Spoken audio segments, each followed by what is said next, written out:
Duperos y tuperas, today on Doop by the River.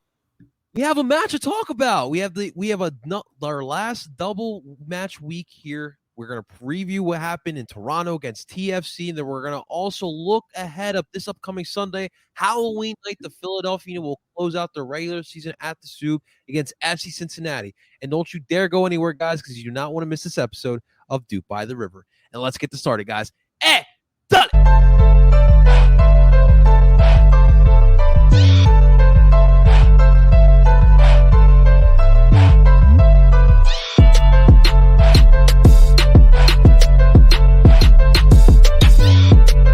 And that is right. Welcome, everyone, to Doop by the River, the show where we follow everything Philadelphia Union, and we are brought to you by Philly Sports Network.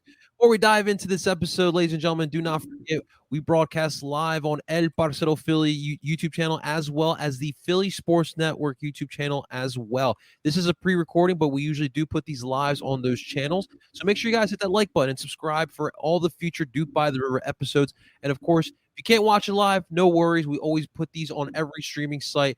It's part of the PSN Radio, and you can find PSN Radio anywhere you stream podcasts from Apple, Google, and Spotify. And all your favorite PSN podcasts are on there as well. So definitely give that a check out. It's just me and my man Justin back that I guess I'll say it, that ass truck up, Jay. That money truck up, Jay. I guess we were saying Friedberg. Justin, what's going on, man? How you feeling, brother, on this beautiful Friday? Beautiful is an operative word. It's a little cloudy, a little rainy out, but nah, man, it's Friday. We're talking some Union. Let's get down to it, man, because boy howdy, do we got a lot to talk about. I know Justin's excited after some of the talk today. We were pretty active in our group chat today for Doop by the River. I wish we could show you guys all that. Obviously, we have group chat etiquette, ladies and gentlemen. We won't be spoiling that out there, but we do have some stuff that we do definitely want to talk about. We do appreciate you guys tuning on in. So Justin, like you said, let's get right into it. Let's start off by talking about Wednesday's match. Wednesday night in Toronto. And by the way, Justin, what a crazy night in the MLS in general. All these wacky score lines all over the league. And then there was the Philadelphia Union against Toronto C. A lot of us, we heard us in the preview. We talked about how we expected this team to walk in there with a win. It could be closer than what some of us may anticipate. But what we saw, I don't think any of us kind of expected. We started off perfectly. First minute, Daniel Gazdak finds a wide open Alejandro Bedoya. Again, that Toronto FC back line, we talked about in the preview, not as strong, and we definitely took advantage on that first goal. Ali was able to rip one into net. It was great. 1-0 in the first minute. That's the best way to start it, right? But the tough part about soccer is trying to hold up a lead, and the Union had troubles on the night. As the first half was winding down, Toronto FC started getting momentum, started gaining possession, started getting some opportunities, but we went into the first half with the lead. Going into the second half, we saw the substitution. It's an important one. Gazdak gets subbed out. Sergio Santos comes in. 66th minute, Josie Altidore finds a little early Christmas gift by the Philadelphia Union. It's a turnover that was created by Kacper Przybylko, started by Kacper Przybylko. Ellie tried to clear, but it just hit off a Toronto C attacker, found Josie Altidore. Josie just curls it right by Matt Freese. Not much Freese can do there. And TFC tie it up. And then worst thing possible, 4 minutes later, literally 4 minutes later, off a TFC cross, Jack Elliott uncharacteristically gets an own goal, and he was definitely frustrated. You could see it on his face. That, again, it's very uncharacteristic of Jack Elliott, who came off one of his best matches of the season against Nashville. Super unfortunate. 77th minute, Sergio Santos heads a beautiful ball in from a Kai Wagner cross to tie it up. Obviously, everyone's going to want to talk about the 88th minute, the controversy, and it was definitely controversial. Jamiro Montero makes a beautiful run into the center of the pitch in the final third, finds Kacper Przybylko. Kacper gets a quick shot off, and as clear as day, you can notice that there was a handball by Mr. Michael Bradley. The referees, however, did not bring his eye contacts, and unfortunately, we did miss an opportunity there, and the match would end 2-2, a very disappointing draw. It's crazy in soccer. You have those draws that feel like wins. You have those draws that feel like losses, and this truly felt like a draw that felt like a loss.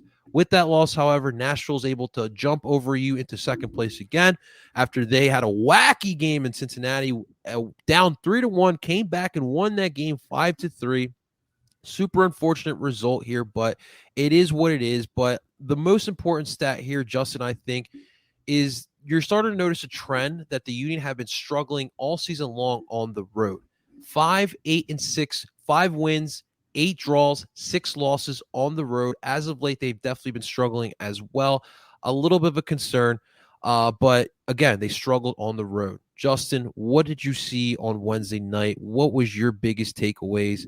How frustrated were you after that one, my man?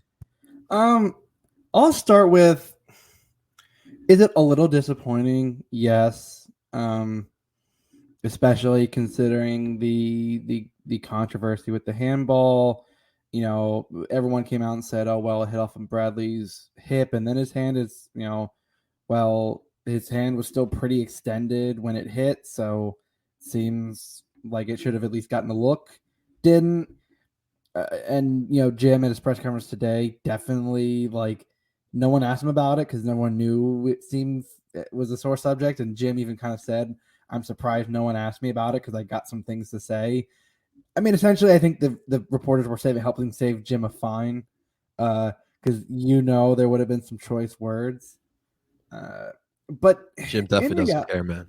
Yeah, in reality, listen, a road point is better than most. I know people don't like to hear that, but statistically in the MLS, road form is bad. Like, road form is just bad across the league over the last few years. And going back, road form is just bad for all teams. Like, you get your points at home, and then you want to get at least a draw on the road. It's kind of how, team not going to say it, but that's how they operate. Now, in this game, I really have to point at 2 players I think did not help themselves. One is not really, some of it's not really his fault, but I think he didn't shower himself in glory, was Jack Elliott. I said this in our chat. It wasn't his best game. I know the first one, he's just like, he's trying, but it seemed like a panicked clear. It felt like he could have at least attempted to play. Like, I mean, he just went full bore on that thing and tried to blast it. And I don't necessarily think that was the smartest choice in that specific instance. Now, the own goal, people want to play, but like, Josie was there for a tap in. That was a goal going to happen, I think, regardless. It just essentially, you cut out the middleman, and Josie would have been there for a tap, and it would have been a brace for him. It would have, no doubt in my mind, he was wide open on the back post.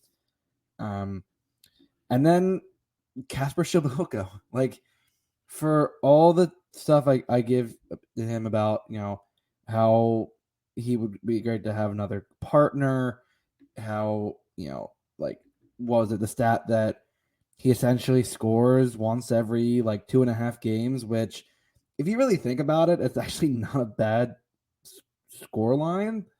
I think people don't understand that, like, one in every 3 for a striker is actually pretty good, if all things considered. But Kacper definitely didn't have his best game. There were definitely a few chances. The one I think of where he hit the top of the crossbar, it was just like, even with the volley, you could have gotten over that, and he could have hit that thing into the ground, and Westberg would have had no shot. Right. And even the announcers went, "Yeah, you hit that thing into the ground. That's a goal." Like, there's no doubt about it. And like, I'm a little frustrated, but at the same time, you're still within 2 points of Nashville. Nashville has a history of drawing. And you win, they draw, you're back in second place. Like, listen, as long as you're top 4, you're guaranteed a home playoff game. Now, if you're second or third, there's a pretty good chance you have home playoffs until the Eastern Conference Finals, assuming that New England gets all the way there.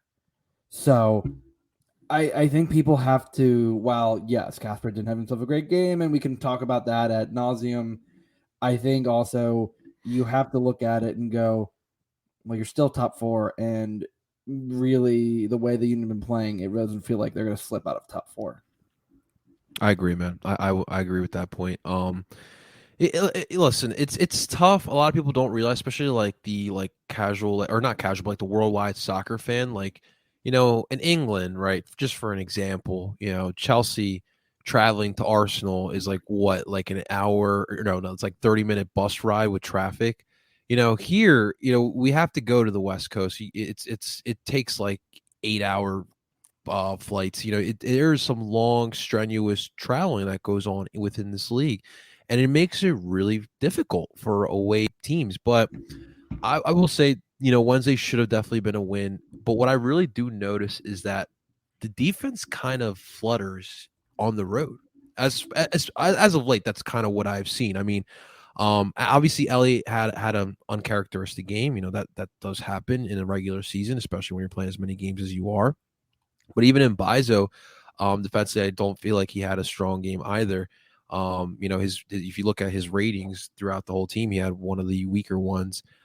Defensively, he can be a liability at times, but overall, like I just feel like the Union kind of took the foot off the gas pedal. Like you had that first goal, like go get you that second one. It just kind of felt like they didn't play with that same intensity that they did. My concern is, let's say it does stay like this, and you are the third seed, and, you have to probably face off against New England. How are you going to fare going up to Foxborough? It's going to be nasty. If you're talking about playoff time, it's going to be nasty up there. It's going to be cold. It might be rainy, wet, whatever. And those are circumstances you have to deal with. So you have one more away game, and I'm sure that's going to be a game. Hopefully that doesn't really matter. Hopefully we can probably lock it up this upcoming Sunday, but it is definitely a little bit of a concern. But let's talk about what you just discussed, Justin. There's been a lot of talk about Kacper Przybylko as of late. Now, last night we had the CONCACAF Champions League finals, and we want to say congratulations to Monterrey. That's obviously not an easy result there, and they got the dub, they got the championship, and results. Kacper Przybylko won the Golden Boot for Champions League. He was the leading goal scorer for the tournament, and it stayed like that even after the championship. That's obviously a great reward. We didn't win the Champions League, but having Kacper get that nod is pretty special. Obviously, the joke is it obviously ups his value, right? But for me, when it comes to Kacper, look, here's the best way to paint it. He obviously won the Golden Boot, right? Where were those goals against Club America? I know Club America is Club America, but just think about if he would have just gotten that goal in the first minute or the first couple minutes of that Club America game, it would have that series would have been a different story. At times, I do feel like Kacper does disappear. I do notice that he's not the quickest. Even with his reaction times, he's not even the quickest. Against Toronto, my question is, as a 9, especially when you're playing this Christmas tree, why is Kacper playing so far back in defense? Like he was at the back line. I just couldn't understand why he was playing so deep. Obviously, the first goal, that was kind of because Kacper turned the ball over that deep, and I just didn't understand why he was playing so deep so often in that match. And it's just a lot of times I just feel like he's in the wrong place sometimes, and obviously the delay reactions have been there as well.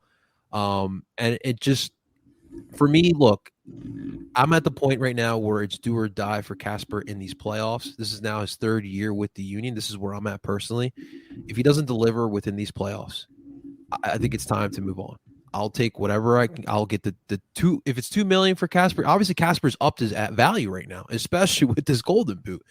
I'm willing to move on. I'm willing to get the striker. I know you have a different take on it, but that's just how I feel about Kacper right now. What is your thoughts on Mr. Przybylko? Listen, he's the prototypical example of getting someone for literally next to nothing. I mean, he was a free transfer. He was Ernst Tanner's first signing, and his market value at the time was around $385,000. Now, I took a look this morning at his transfer value. His most recent transfer value is $2.2 million. Wow.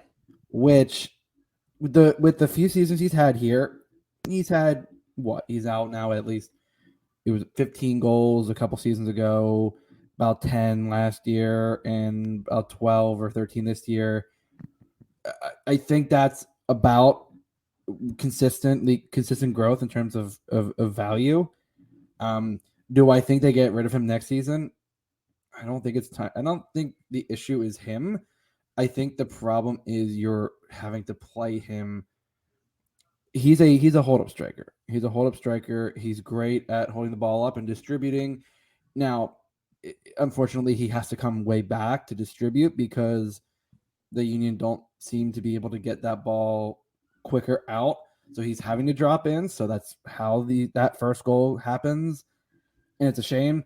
I don't necessarily blame Kacper. I think it's the fact that the Union lately have been kind of holding on to the ball and playing around with it instead of just launching the ball, instead of just playing up just Kacper's not going to run down it, but he could win an aerial duel. He could settle that ball down and wait for the players to run, through him. And that's kind of what he does. I think the conversation that we have to have is our striker depth. I don't think it's necessarily Kacper. And Matt DeGeorge put a pretty good point when and I retweeted it, and it said, it's a little early, and I quote, "It's too early to talk for a Union postmortem, but going into the offseason, time for the Union to spend big on a second striker to complement Kacper. Marginalize Santos as a sub, move on from Burke, spend $2.5 million on a Rui Diaz type striker." Now, Rui Diaz is literally the prime example of the striker. I have been saying that if Jay is serious about spending money, $2 to $3 million is going to get you a pretty quality striker. Now, listen, I love Sergio, but given his injury history, I think it's better he's a super sub. He can still contribute. I mean, he's great off the bench, a great change of pace forward, someone who, if you need to chase the game or you need to tire out the defense, yeah, throw him in there for 25, 30 minutes. Let him run. Let him have at it. I love Corey, but I just think everything in the last few years, unfortunate with with the visa issues, even this past season, I just he hasn't been the same. And I think at this point he's a quality MLS striker. I think he could definitely find where someone else in the league. I just think it's time to move on. And if Jay Sugarman is serious about this, $2.5 million for a quality complement to Kacper, someone who's more of a goal poacher, someone who's willing to do a lot of that dirty work, get in there, run behind the defense, and just be a more direct threat, and let Kacper hold the ball up and let him go to the back post. Because when Kacper has a quality partner, you've seen when Sergio is on his game, Casper's allowed to do what he wants to do, and and we say, okay, where's that Kacper? And it's well, he doesn't always have a reliable partner, and I think the conversation really has to be now, where's the money for the striker? I know we reinvested a lot of it in the academy from the McKenzie and Aronson sales, and I get that, but last time I checked, we've spent an average of $2 million so far on Jamiro and Gazdag, and yet we have not spent, I don't think, anywhere more than $750,000 on a striker. I'm sorry, Poor but position in this league, man. That's not going to win you an MLS Cup in this league. Mm-hmm. I've been saying this literally the entire season. If you go back in the last decade, $2 to $3 million is about the average cost to get a quality striker that is going to help win you an MLS Cup in this league. And I just think that at this point, I know people are going to rag on Kacper, and this is going to be the starting point of let's get Kacper out, let's get Kacper out.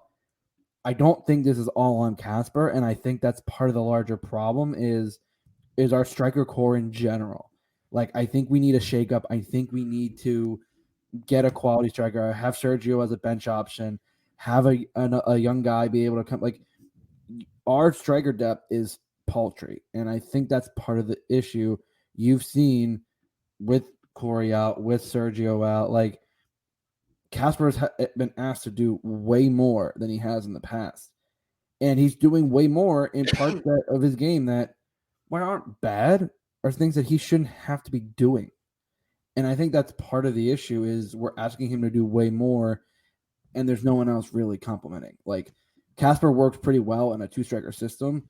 He needs someone who's going to be willing to take pressure off of him. And look at New England. We talk about New England. If you're the second or third seed, yeah, you're not going to have to see them until probably the Eastern Conference Final.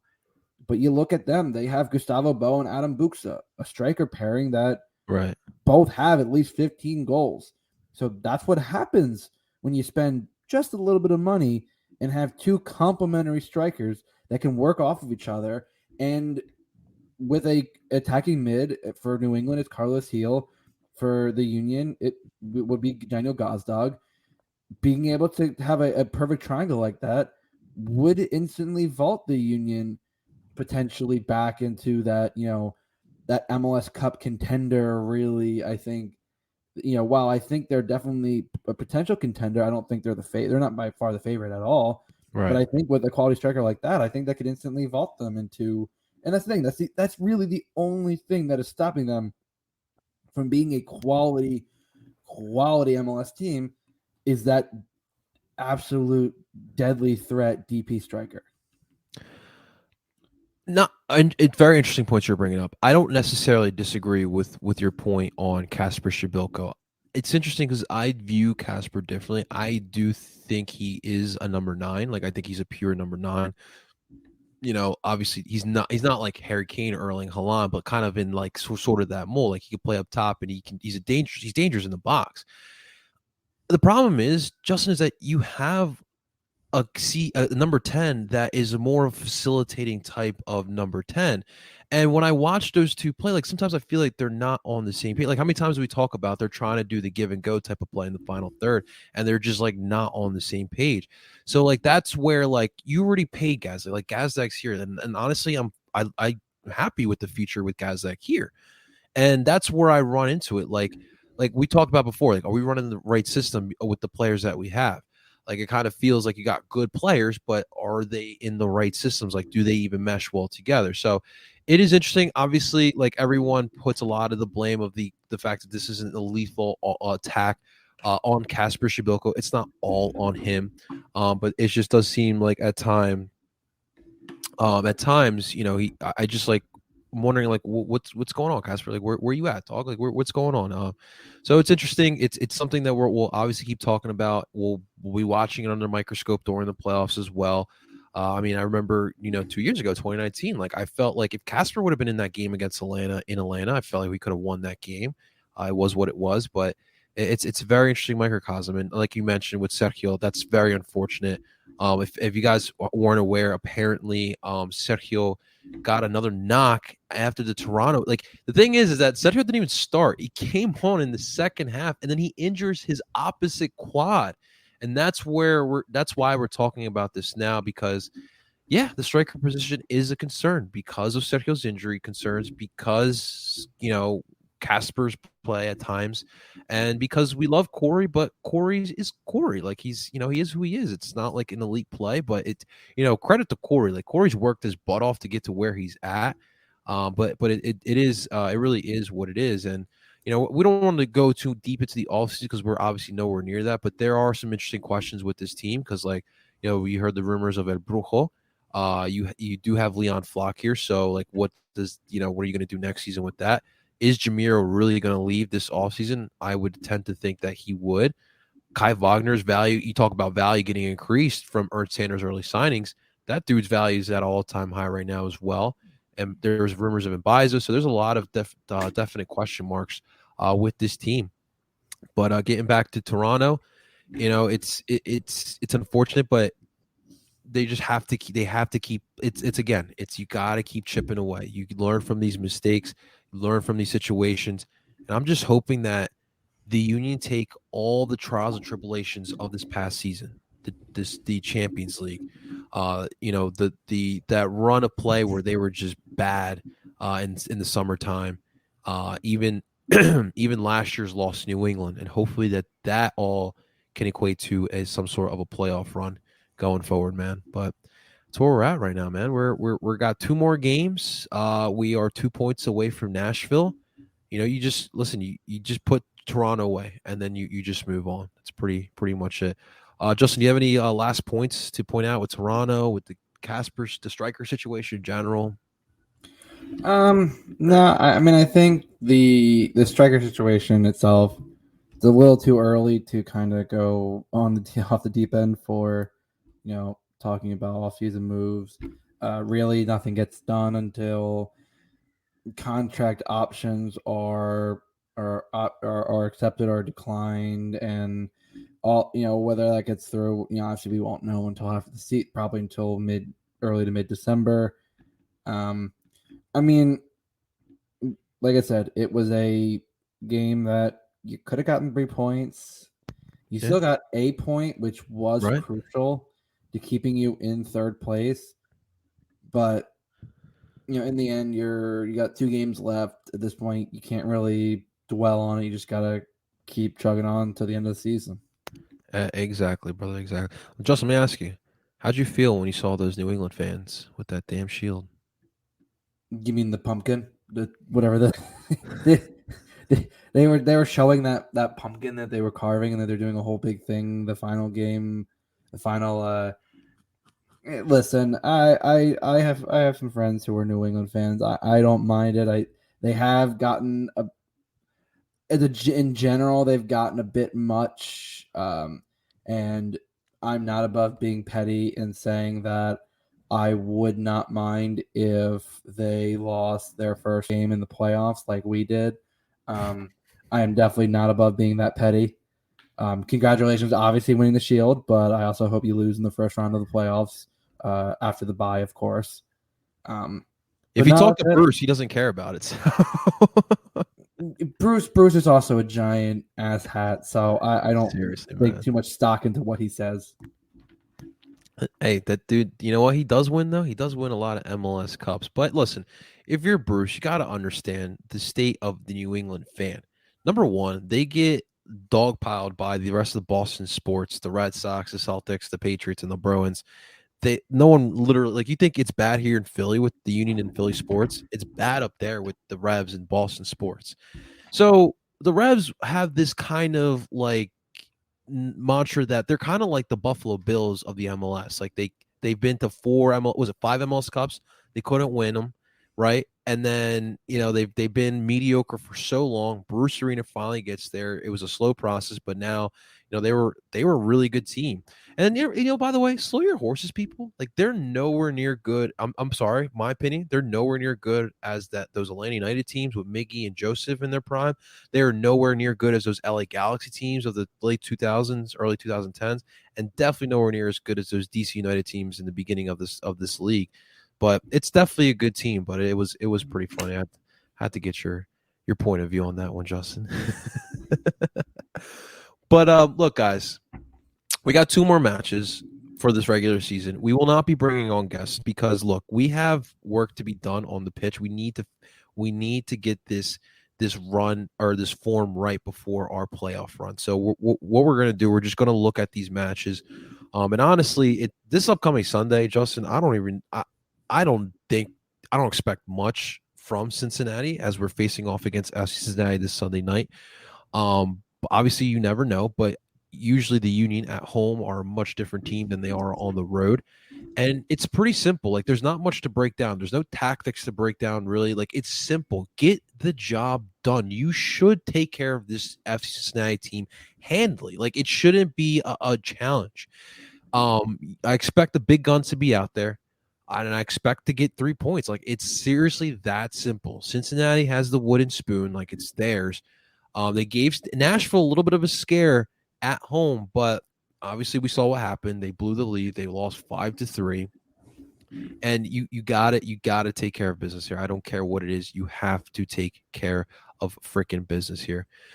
Justin, what I want to start off asking from you is, what do you think the lineup will be? There's some interesting notes from Jim's press conference today.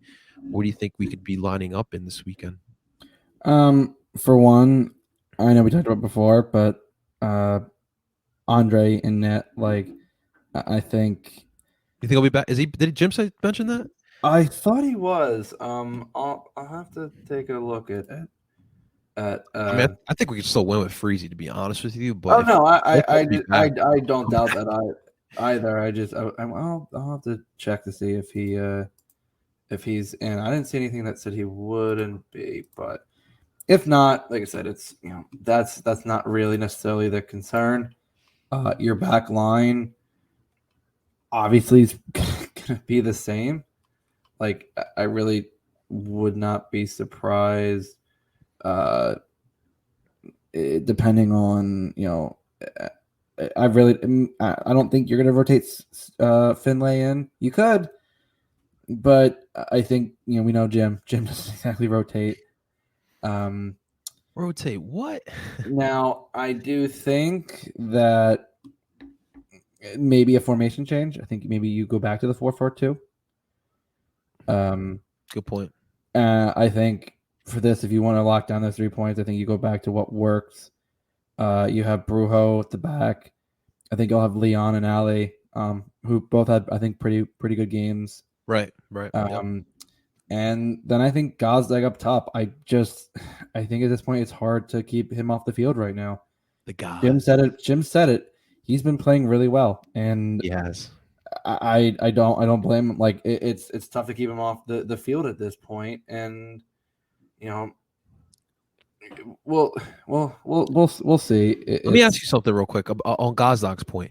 Do you read into anything about him coming get subbed off a little early for Sergio? No, I think that's more of a let's test out Sergio, give him 30 minutes. Let's see if he can really run that out. And obviously, we know he is a Toronto killer, right? Yeah, that's the thing. He's great against Toronto, and he scored a goal, but he also got hurt. So we'll see. I think Gazdag up top, and then you have options. According to looking at some of the notes, I don't see anything about Andre, but Corey appears to be. He might be fully healthy. He's been training full most of this week. And I think actually, if you're going to do it, I think that you might see Kacper and Corey up top, and a little bit of maybe some big news. I know we talked about Elsinho, where apparently Elsinho did train today.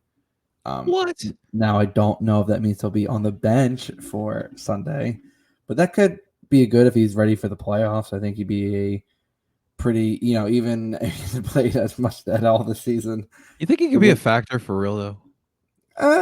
I think towards the end, if you really need that spark, yeah. I mean, he's still okay. Listen, he's never been pacey, but what he does have still is that initial burst once he gets by the defender and making that cross. Like he's still got that, and I think if you still want to give him some time, yeah, I think you could. But everyone asked, "Oh, what about Davo?" Listen, reading between the lines with Jim's press conference, Davo ain't playing. Like at this point, it's just like he's just saying a lot of different ways of saying there's people ahead of Davo. He ain't playing. Like just retire. Just retire the number 7 shirt. Just put it up in the rafters, Brian Carroll, and call it a day. Yeah, at this point, it's just like let's end that conversation. All right, Davo's done. He's going back at the end of the season. It's done. It's over. Damn, man, that sucks. That sucks for him. I do follow him on Instagram. It seems like he's enjoying his time in the United States, and it's definitely unfortunate. Like I look, Jim, obviously, he's the gaffer. Is that what they say in England? He's the gaffer, right?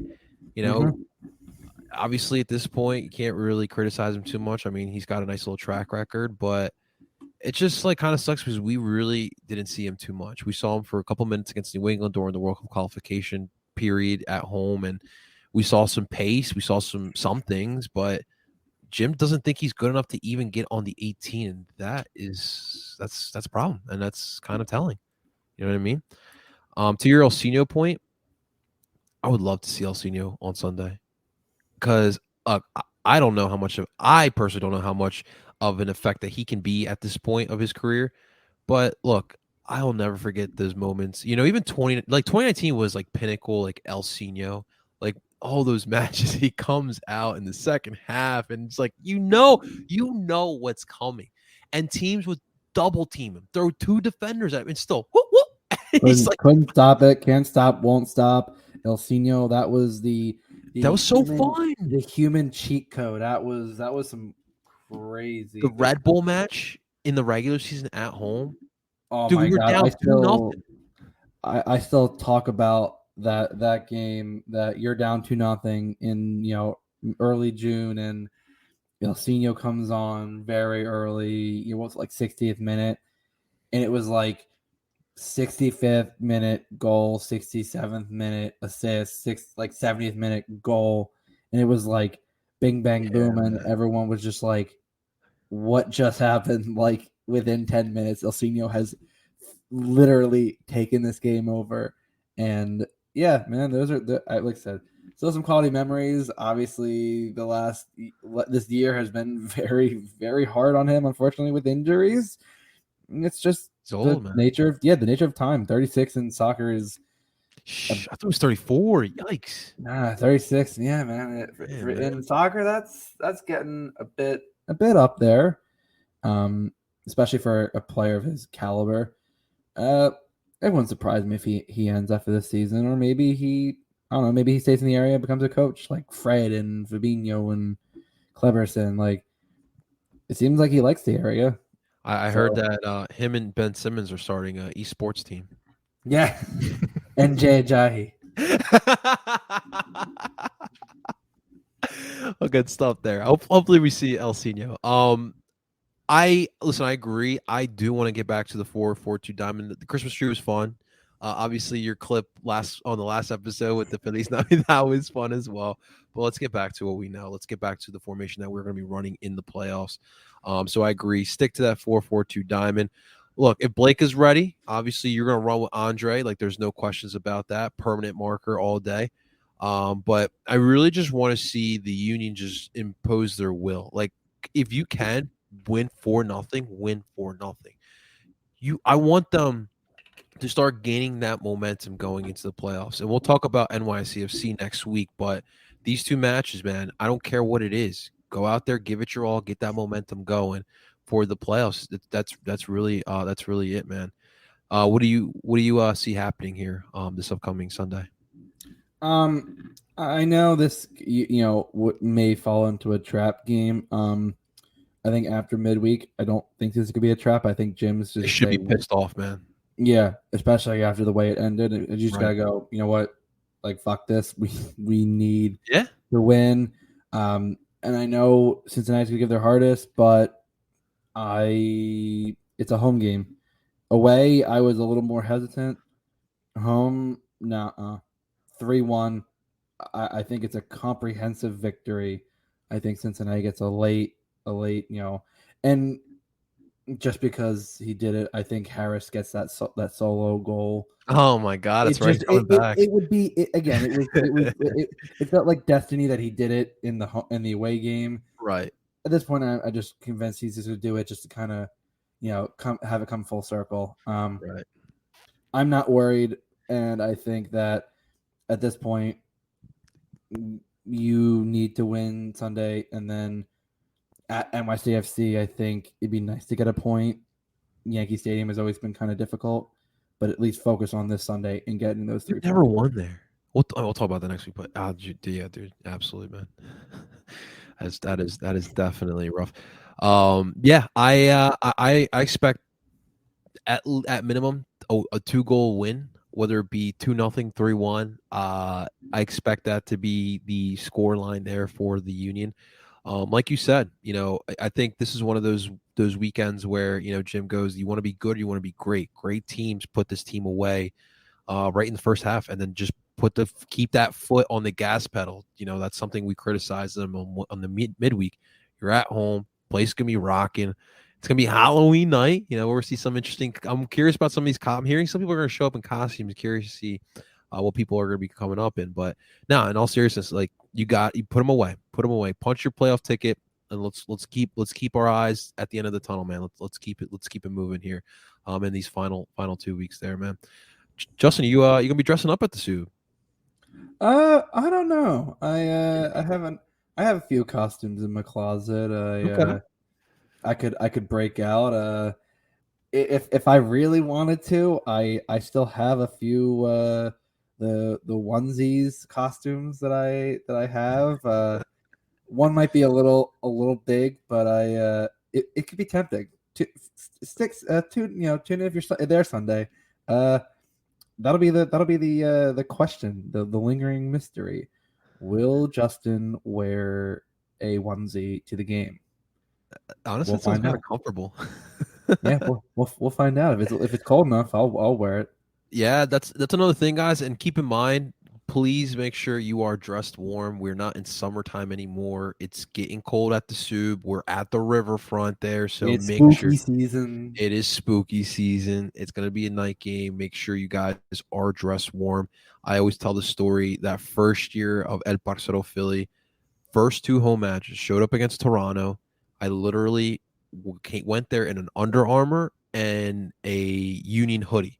And I don't know if you remember that match on 2019. It was the season opener, home opener against Toronto. It was cold. It was a cold Saturday afternoon in March. And my dumbass decided an Under Armour and a hoodie was good enough. And then my second match against Columbus, I had to take off my Columbia jersey because we were facing off against Columbus in the Rivers End. So I had to wear just a t-shirt and an Under Armour shirt. So Yeah, please it's gonna dress be warm. 48 Sunday night. So Yes, dress warm, everybody. that means jacket and maybe scarf for me. But I'm definitely dressing warm, and you guys should as well. I wanted to give a quick highlight to the Union. They opened they announced the esports hub. It's somewhere I'll have to figure. I don't know exactly where it's in the soup. I'll have to figure that out. But it looks pretty damn cool, and obviously the Union are capitalizing on this whole esports game. They advertise it with Alejandro Bedoya, and Boston Scott has been showing a lot of love to the Union. Man, this is the second time now he's been working with the Union as he helped unveil the esports hub. It looked like Allie and Boston were playing like Mario Kart or something. I can't keep up with these games these days, man. Give me some FIFA or Madden, and I'm content for a couple of hours, man. But Justin, I mean, just thoughts on like the Uni capitalizing on this and kind of like the whole trend of esports in general. I mean, I'm not much on that. I have not been much Same. on video games, and We might have to get Adam Booth to break it down for us. yeah, I was gonna say, where's Sir Adam when you need someone to talk about esports? No, listen, it's nice to see that they're understanding that it's a big, emerging market. It's been nice to see Boston Scott being a consistent, supporter of the team. You always see the players, some of the other teams' players showing up once in a jersey and then never basically doing with soccer again. Boston Scott's Joel Embiid. Yeah, like Boston Scott's been pretty consistent in terms of his support for the team. So I love it, and I'd love to see more of it, to be honest. I agree, man. I agree. Listen, I'm with you. I don't really get it personally. I'm not one to like shun it. Like obviously the Fusion are about to get their stadium soon in South Philly. I'm not one to shun the Fusion. I do realize that in 10 years, as a Philly sports content creator that I am, like I might have to cover the Fusion, and that we can't just like ignore it. We have to just embrace it. And it's nothing wrong with video games. We've all played video games once in our lifetime. It's bigger now. It's a bigger entity, man. It's all it is. It's all it is. As the I joke, Laura poet Ilya Brizgalov once said, "It's humongous big, man." that's how we cap this podcast with an Ilya Brizgalov cap. Man, you can't get this anywhere else, man. You need soccer and that dummy Ilya Brizgalov. We literally paid him for like 8 years. That's freaking after we let him go. We're still paying him. Yeah. It's freaking ridiculous. Before I let you go, man, your top 3 candy bars in light of Halloween trick-or-treating. Number 3, I'm gonna go with Snickers. Okay. I think Snickers are quality. Number Yeah, I agree. two, I'm gonna go with Three Musketeers. Justin, you think love Three Musketeers? I Dude, think that they was are, I think they are supremely underrated. dude, I agree with you Uh, so much, man. I love it's honestly one of my top candies. And number one, I know it's not a candy bar, but it is probably my favorite candy, a Reese's peanut butter cup. Done. I love Reese's peanut butter They're cups. great. I'm not much for sweets, but something about chocolate and peanut butter, man. It's why I love and like in the winter, a family friend of ours makes Buckeyes, which Okay. are like essentially similar to that. It's essentially it's peanut butter, like confectionery sugar, frozen and then covered in chocolate. Ooh. And Okay. that's why like I love all things chocolate and peanut butter. And Reese's cups, man, are just like you freeze them, man. Oh my! Or you freeze any of those candies I described, they're absolutely amazing. They're perfect. It's a winning combination right there. Chocolate and peanut butter. It's like Jack Ellie and Jakob Glasses, man. It's a great combination. Exactly. Great combination. All right, guys, that's going to do it for this episode of Dupe by the River. Justin, I will see you Sunday night at the Soup. Hopefully, the Union have us cheering and smiling as we're drunk and happy on Halloween, my man. I will see. Happy Halloween, everybody. Stay safe and yes. bring your A game and maybe a costume to Sunday. Spooky season, folks. Spooky season. I love it. I love it. Ladies and gentlemen, that's going to do it for this episode of Dupe by the River. Quick reminder, guys. This will always be broadcast on El Parcero Phillies YouTube channel, and this will also be on PSN as well. So make sure you guys hit the like button and subscribe. And of course, you can listen to this at any time you want. This will be on PSN Radio, and you can find that wherever you stream podcasts from Apple, Google, and Spotify. You can find all of your favorite Philly Sports Network podcasts on there as well. Ladies and gentlemen, that is Justin. Back that money truck up, Jay Friedberg. I go by the name of El Parcero Philly, and we're telling you guys to dupe on. Enjoy your weekend, and let's beat Cincinnati.